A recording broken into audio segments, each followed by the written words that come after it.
the war in Afghanistan. That's how we went after al-Qaeda and bin Laden. So we've seen progress even under Republican control of the House of Representatives. But ultimately, part of being principled, part of being a leader is, A, being able to describe exactly what it is that you intend to do, not just saying, I'll sit down, but you have to have a plan. Number two, what's important is occasionally you've got to say no to folks both in your own party and in the other party. And yes, have we had some fights between me and the Republicans when they fought back against us reining in the excesses of Wall Street? Absolutely, because that was a fight that needed to be had. When we were fighting about whether or not we were going to make sure that Americans had more security with their health insurance, and they said no, yes, that was a fight that we needed to have. All right. And so part of leadership and governing is both saying what it is that you are for, but also being willing to say no to some things. And I've got to tell you, Governor Romney, when it comes to his own party during the course of this campaign, has not displayed that willingness to say no to some of the more extreme parts of his party. That brings us to closing statements. There's a coin toss. Governor Romney, you won the toss, and you elected to go last, so you have a closing 2 minutes, Mr. President. Well, Jim, I want to thank you, and I want to thank Governor Romney, because I think this was a terrific debate, and I very much appreciate it. And I want to thank the University of Denver. 4 years ago, we were going through a major crisis, and yet my faith and confidence in the American future is undiminished. And the reason is because of its people. Because the woman I met in North Carolina who decided at 55 to go back to school because she wanted to inspire her daughter and now has a job from that new training that she's gotten. Because a company in Minnesota who was willing to give up salaries and perks for their executives to make sure that they didn't lay off workers during a recession.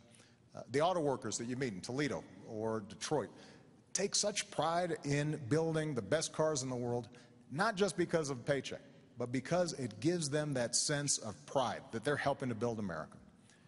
And so the question now is, how do we build on those strengths? And everything that I've tried to do, and everything that I'm now proposing for the next 4 years in terms of improving our education system or developing American energy, or making sure that we're closing loopholes for companies that are shipping jobs overseas and focusing on small businesses, companies that are creating jobs here in the United States, or closing our deficit in a responsible, balanced way that allows us to invest in our future. All those things are designed to make sure that the American people, their genius, their grit, their determination is channeled, and they have an opportunity to succeed. And everybody's getting a fair shot, and everybody's getting a fair share. Everybody's doing a fair share, and everybody's playing by the same rules. 4 years ago, I said that I'm not a perfect man and I wouldn't be a perfect president, and that's probably a promise that Governor Romney thinks I've kept. But I also promised that I'd fight every single day on behalf of the American people, and the middle class, and all those who are striving to get in the middle class. I've kept that promise, and if you'll vote for me, then I promise I'll fight just as hard in a second term. Governor Romney, your 2 minute close. Thank you, Jim. And Mr. President, thank you for tuning in this evening. This is an important election, and I'm concerned about America. I'm concerned about the direction America has been taking over the last 4 years. I know this is bigger than an election about the two of us as individuals. It's bigger than our respective parties. It's an election about the course of America. What kind of America do you want to have for yourself and for your children? And there really are two very different paths that we began speaking about this evening. And over the course of this month, we're going to have 2 more presidential debates and a vice presidential debate. We'll talk about those 2 paths, but they lead in very different directions. And it's not just looking to our words that you have to take an evidence of where they go. You can look at the record. There's no question in my mind that if the president were to be reelected, you'll continue to see a middle-class squeeze with incomes going down and prices going up. I'll get incomes up again. You'll see chronic unemployment. We've had 43 straight months with unemployment above 8%. If I'm president, I will help create 12 million new jobs in this country with rising incomes. If the president's reelected, Obamacare will be fully installed. In my view, that's going to mean a whole different way of life for people who counted on the insurance plan they had in the past. Many will lose it.